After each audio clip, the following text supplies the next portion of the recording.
Hey everybody, it's Mike from the Mike Wagner Show. Powered by Sonic Web Studios. Visit online at sonicwebstudios.com for all your needs. Looking for a professional website without breaking a budget? Sonic Web Studios is the answer. Sonic Web Studios offers fast, affordable custom web designs that blow the competition away. Call today, 1-800-303-3960. That's 1-800-303-3960. Or email to support at sonicwebstudios.com. Mention the Mike Wagner Show. Get 20% off your first project. Sonic Web Studios. Take your image to the next level. Also, the Mike Wagner Show can be heard on the MikeWagnerShow.com. You can check our Facebook page at facebook.com/The Mike Wagner Show. You can download and listen on Facebook, SoundCloud, Spreaker, Spotify, and iHeartRadio. Also on Anchor FM, Radio Public, iTunes, Google Play, and over 25 podcast platforms. Take the Mike Wagner Show with you on any mobile device. Subscribe to the Mike Wagner Show on the YouTube channel. Also follow the Mike Wagner Show on Instagram and Twitter today.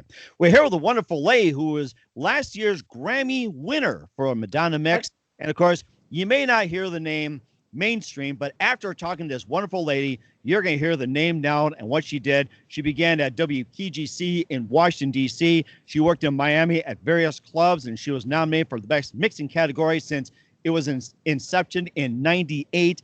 And of course, they also proclaimed a very special day in Miami Beach and also won quite a number of Grammy-award winnings. And I still have to catch up. I have coffee mugs. So, you know, let's have a true radio lady. I'm like, breathe, Mike. Take a breath there. Take a breath. and you know something, too? I mean, this lady has also worked with Madonna on a number of occasions. And it's like, I haven't met her, but she's met her so many times. And live, ladies and gentlemen, from the Plus Studios in beautiful downtown Miami, last year's Grammy winner, Tracy Young. Tracy, good morning, good afternoon, good evening. Thanks for joining us today.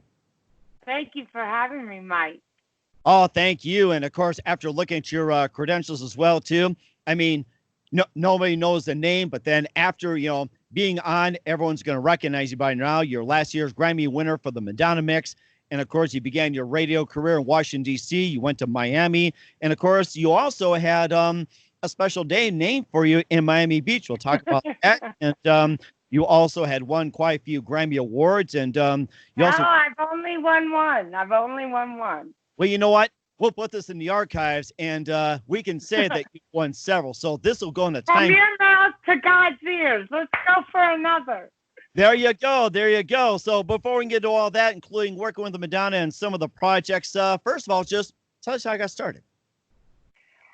Oh, my goodness. Well, when I started DJing, it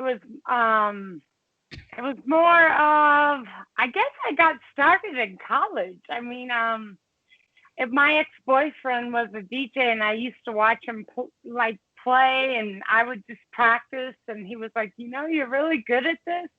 You have a natural gift. And I had a love for music from a very young age. And I kind of was addicted when I saw two records being mixed together, and it became a personal obsession. I never thought I would make a career out of it at the time. But as you know now, like, there's tons of DJs and it's a huge business now. So I picked a good business, Mike. I picked a good business. and here I am, grew up with just watching one spin. So I think you've doubled up on me on that one. So, yeah. Well, who would have thought to mix two pieces of vinyl together? You know, it started in the 70s in New York. And, I mean, it's just such a creative process.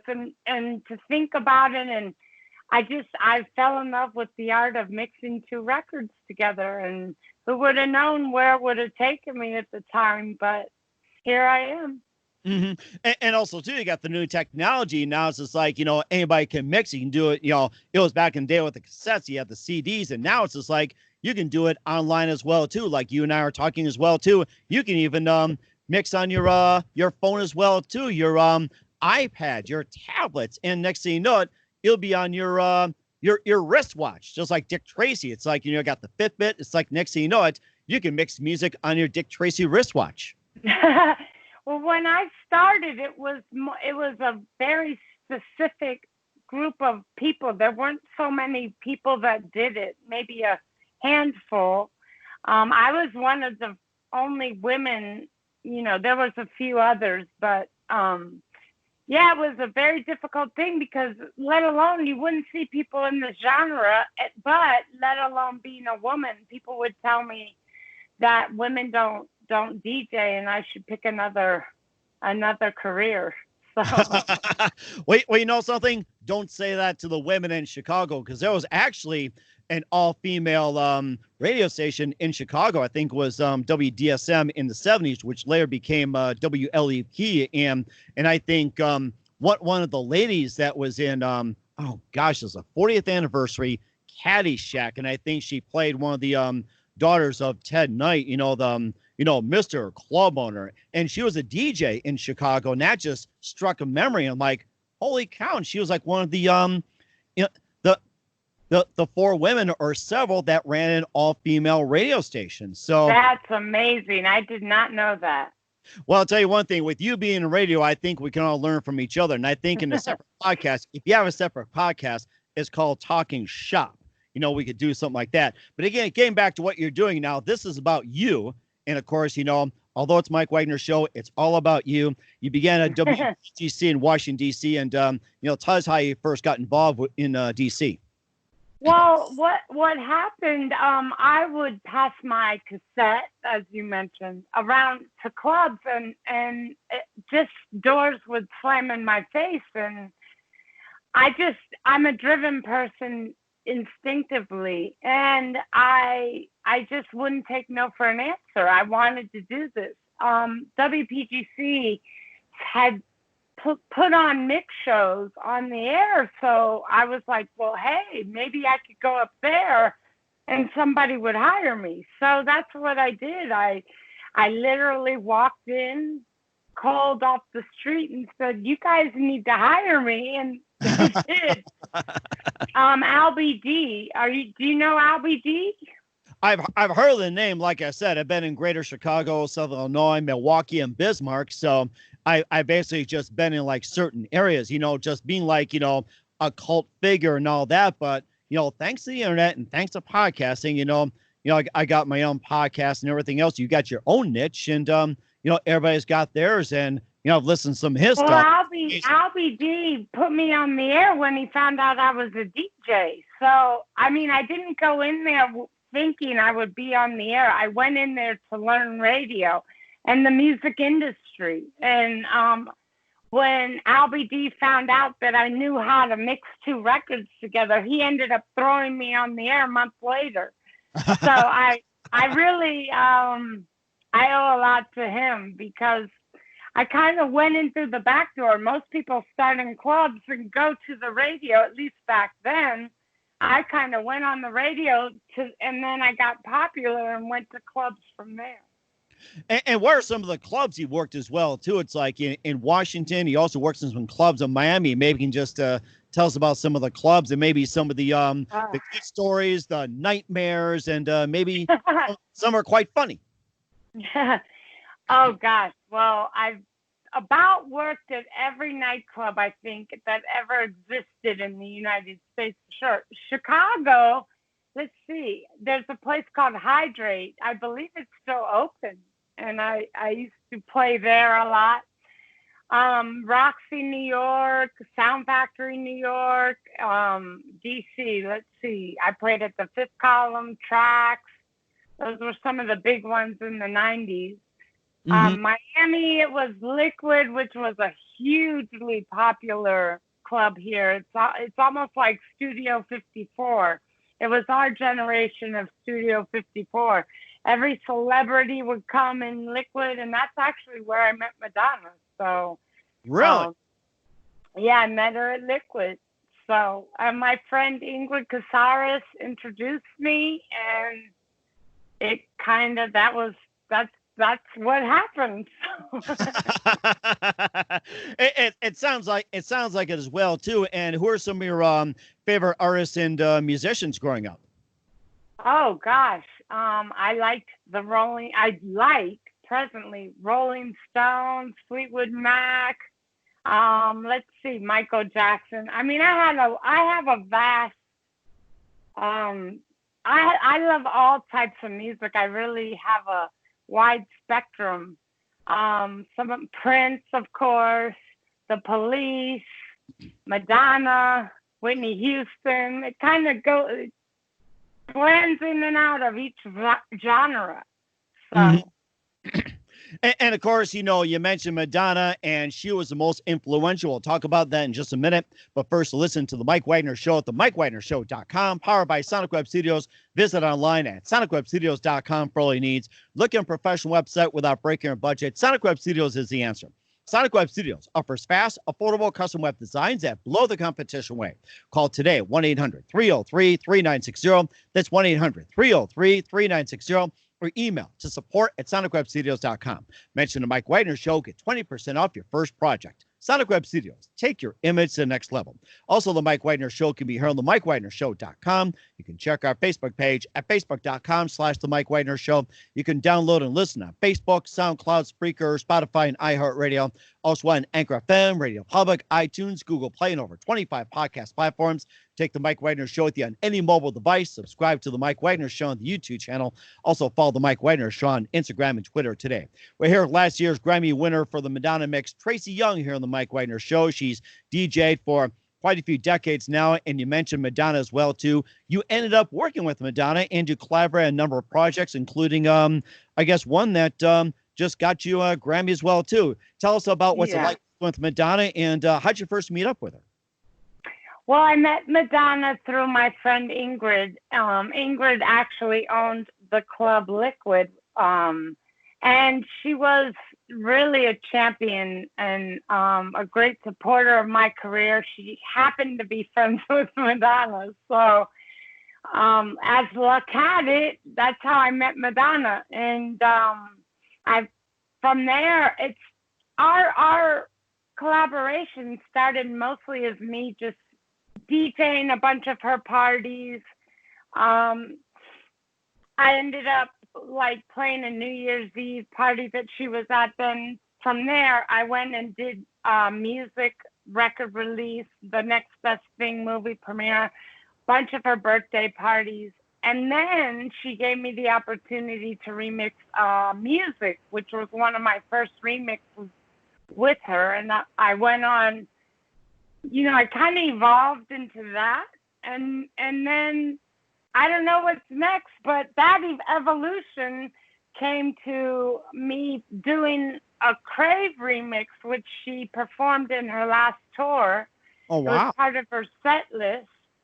And I ended up winning a Grammy with her I Rise song, which I remixed, and we made history.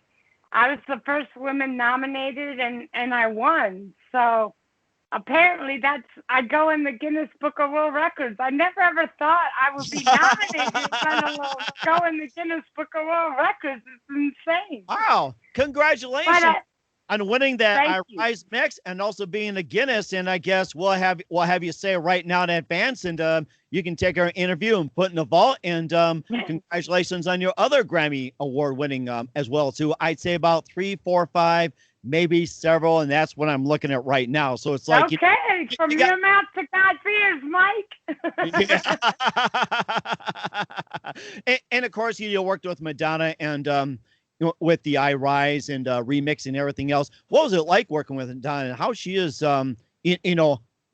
You worked with them on a personal basis. What is she like with you? Well, Madonna's a real artist, and I feel that knowing her, and I don't want to act like I know her well. I don't, but I feel like she's a very smart woman, of course, and she's very good. She's done very good in business, but I think she's an artist first, and I don't think that she gets credit for her artistry as much as she kind of deserves, because everybody always thinks that it's calculated and it's reinventing. I don't think it's that. I think that's more of how the media has defined her. I think she's just really an artistic genius, always wanting to evolve and do different things. And after seeing this last tour, I mean, it opened my mind, because it was a small theater and it kind of was like a Broadway theatrical type of tour. And I was like, God, she's really a creative person. And a lot of people just think she's super calculated. And I'm not so sure anymore. I think that's just how the media has kind of defined her. You know what I mean? Does that make sense?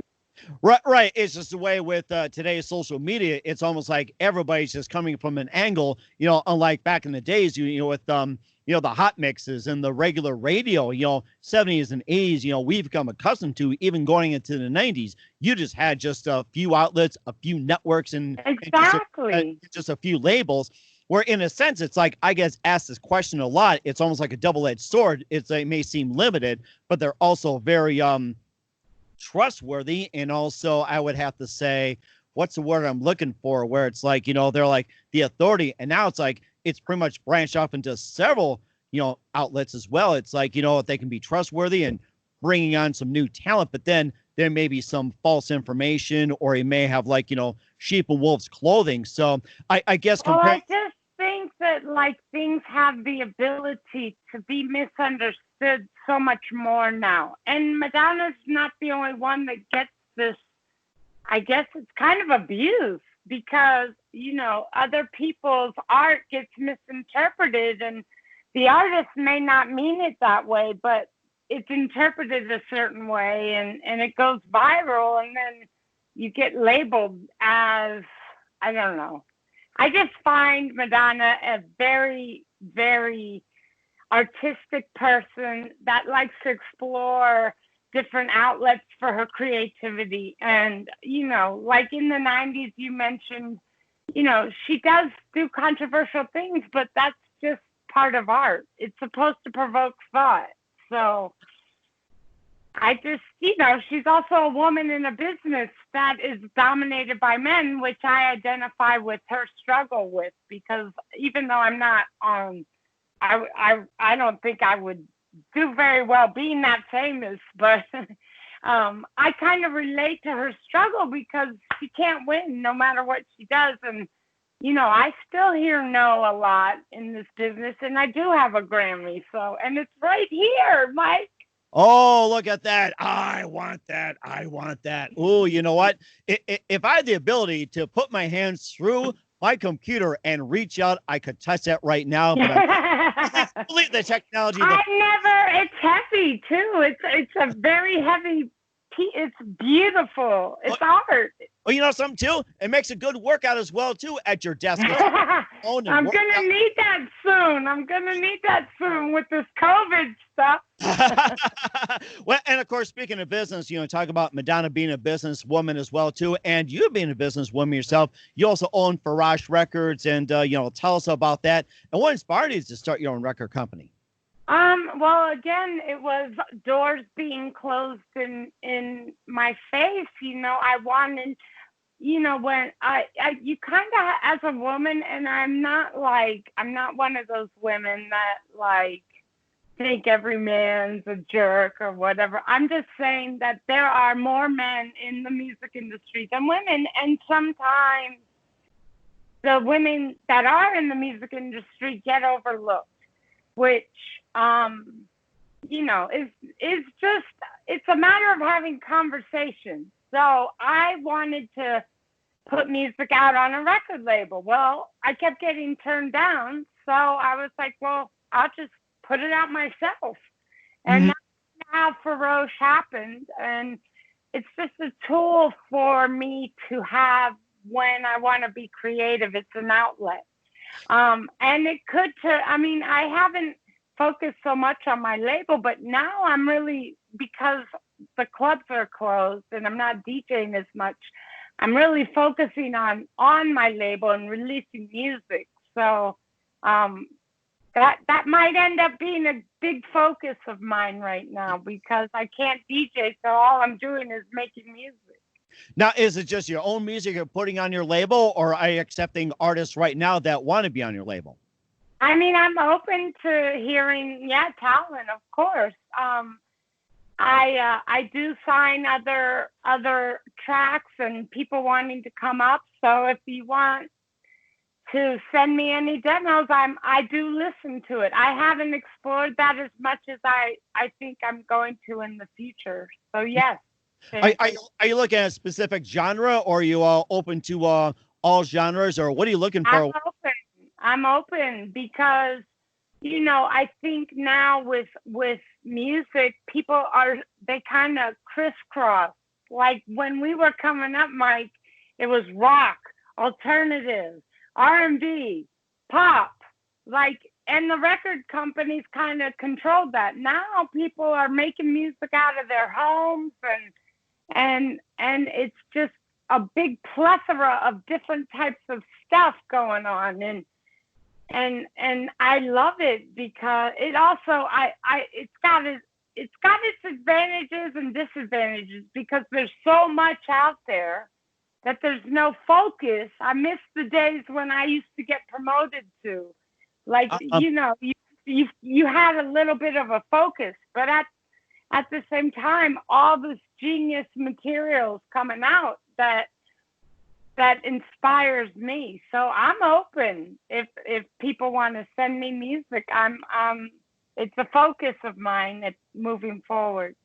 And I'm sure people out there who've got classical rap, I'm sure they can send it to you or say with good idea, Mike. Classical rap. Yeah, there you go. And I'm sure Amadeus would love it too. You know, remember Amadeus? Oh my God. Yeah, rock me Amadeus. Boy, I think we're at the talk 80s as well too. And, they're putting on the Ritz by, I think that was Taco. Remember? Taco. Oh my gosh. And I have to say, it's like I worked in Chicago at one of the stations, and you know, putting on the Ritz was a big thing. And I think you know, you had the pop 80s, and I get some requests, you know, from you know, like the 70s or somebody you never heard of. And I remember the one song that I played when I first started my career in 1982 in Palatine, Illinois. I played Green Tambourine by Lemon Pipers because it was labeled zero, me on that one, Mike. I don't remember that. It was labeled 001. I got you. I got to look that one up. I don't remember that one. Oh, I tell you, it's just like, you know, when we're out the air, I'm sure we can share more stories, you know, in a podcast as well, too. And a little bit more with Tracy Young in just a minute. But first, listen to The Mike Wagner Show at themikewagnershow.com, powered by Sonic Web Studios. Visit online at sonicwebstudios.com for all your needs. Look at a professional website without breaking your budget. Sonic Web Studios is the answer. Sonic Web Studios offers fast, affordable custom web designs that blow the competition away. Call today, 1-800-303-3960. That's 1-800-303-3960. Or email to support@sonicwebstudios.com. Mention the Mike Wagner Show. Get 20% off your first project. Sonic Web Studios. Take your image to the next level. Also, the Mike Wagner Show can be heard on the MikeWagnerShow.com. You can check our Facebook page at Facebook.com/the Mike Wagner Show. You can download and listen on Facebook, SoundCloud, Spreaker, Spotify, and iHeartRadio. Also on Anchor FM, Radio Public, iTunes, Google Play, and over 25 podcast platforms. Take the Mike Wagner Show with you on any mobile device. Subscribe to the Mike Wagner Show on the YouTube channel. Also follow the Mike Wagner Show on Instagram and Twitter today. We're here with last year's Grammy winner for the Madonna mix, Tracy Young, here on the Mike Wagner Show. And you also racked up over 60 number one U.S. Billboard Dance Club charts hits since 2000. And how the heck did you do that? Tell us more about it. For me, it was a very specific category. It's the remix. And I guess coming from having a DJ background, it kind of gives you a little bit of leverage. And working with the artists that I work with, a good remix starts with a good song. And I happen to have been blessed with working with many great artists with great songs. And if you have if you have a not so great song, it's hard to make a good remix. So, everything starts with a great song. It just has to be a great song. Mm-hmm. And I think that makes a lot of sense too. I think somebody's trying to call you and say, "Hey, I was like, oops, it's CNN notification. What's going on in the world right now? I don't want to know." I'll be happy when the election's over, Mike. So maybe the world will go back to normal. Well, we'll see what happens too, and of course, we talk about radio as well too. That the days we grew up with radio in the '70s and '80s, Yeah. you had the aspects of radio and how programming and people listen, and of course, fast forward to radio into 2020. How in your opinion, you compare radio, when he worked in Washington, back in the '90s, how would you compare it to now when it comes to radio? Well, I mean, I still think that radio is a very important tool for an artist.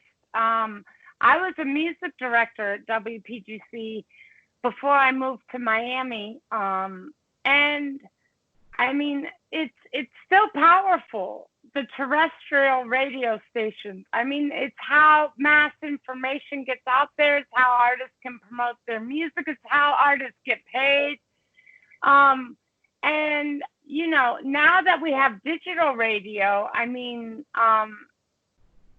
it's just taken it to another level, and I'm happy with it both. I mean, I prefer digital terrestrial radio. I like the interaction from people like you on the air that talk about current events, talk about, play their favorite songs and just old school. But I can understand why Sirius XM and Spotify and all these other digital streaming services are just as important, because artists have to make a living, and they're so powerful with how far they reach. I mean, there are millions and millions of clicks on some of these musical stations, and I mean, it's overwhelming to me. I miss the focus, as I mentioned. And of course, too, another question which we all get asked is AM radio considered dead? Why or why not? That's a good question. I don't know if I have enough information to answer that. I think AM radio has evolved into what the podcast would be in today's world. I never really listened to AM radio, but when I did at WPGC, my program director had experimented with our AM stations, and it was kind of a testing ground, so to speak. So, I mean, podcasts are immensely popular right now. Don't you think? Like, people are searching for, I think, what terrestrial radio used to be. So I would have to say, without a lot of insight, no, AM radio has just evolved into the podcast, is what I would think. I think that's a very good answer, too. And, of course, AM radio is not dead for a good reason. Of course, the towers stand strong. And, of course, even in tornadoes, fires, winds, hurricanes, they're impossible to take down. And, of course, someone's got to be there in case, like, say, a tornado warning, a hurricane warning, a fire or natural disaster, or even like you get on, say, your favorite team won. How are they doing? Or presidential debates, or even on some fun stations like that, like, people calling it's like, what's the wind speed going to be, and how are the roads? And also, if they can say, hey, I found a lost dog, or I'm missing a cat, or anything like that, or even, stuff for sale. I got this for sale, and please call. So there's still some. I mean, again, I'm not, but that's all true. I'm not as knowledgeable about AM as I am FM, but that's all true. You have a good point. See, my two minds come together and we just explode in genius. And mix them together too. So we'll have to do a virtual where it's like we got to do a mix like over online or something like that. So we'll talk about it another time as well too. And Tracy, just a few minutes here. You've been fantastic. Love you have back on. And what can we expect from you in 2021 and beyond when it comes to new projects? Well, I'm working on some personal projects that I haven't had time to kind of give it my attention. I'm working on a book I don't know exactly what direction that's going to go, so I'm just going to leave it vague. And a lot of new music is coming out. I just actually Friday had a Tegan and Sarah record come out on Warner Brothers, which is exciting. So, yeah, they're great. And I did a remix for them and for their EP. So, working on music. But And it's good to stay busy as well, too. And who do you consider biggest influence in your career, Tracy? oh wow, it would be Albie D, Donnie Simpson at WPGC, Madonna. Like I have decades, Ingrid and Madonna. Mm-hmm. And you, Mike, and you, because I'm on the Mike Wagner show now.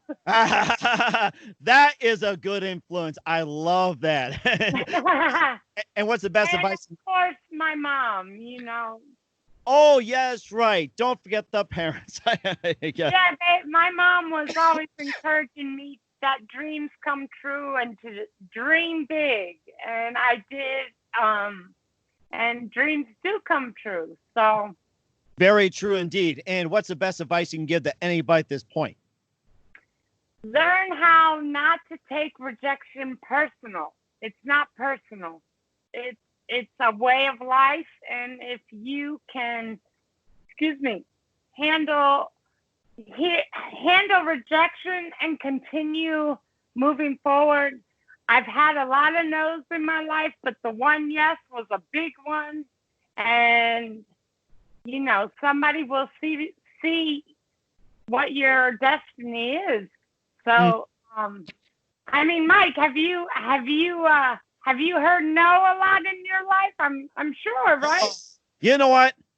I think I've lost count, to be honest with you. It's like after what I mean. It's like, oh, I think my mind went into overload and just went into memory dump. You know, that's how I describe it. So but you didn't take it personal, right? And now you're sitting here with, you ramble on all the stuff that you're working on. I can't keep up. So you're usually. Actually, Tracy, I have to keep up with you. It's just like, you know, it's a good lot of information. So. Love fest, Mike. It's a love fest. I adore you. Oh, yeah. Mwah, to the world and you.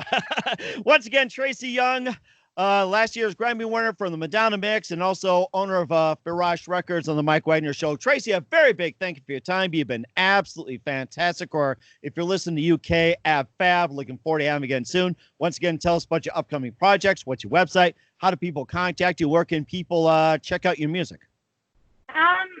I'll just send them to my website because there's all these platforms you could go to. So it's tracyyoung.com.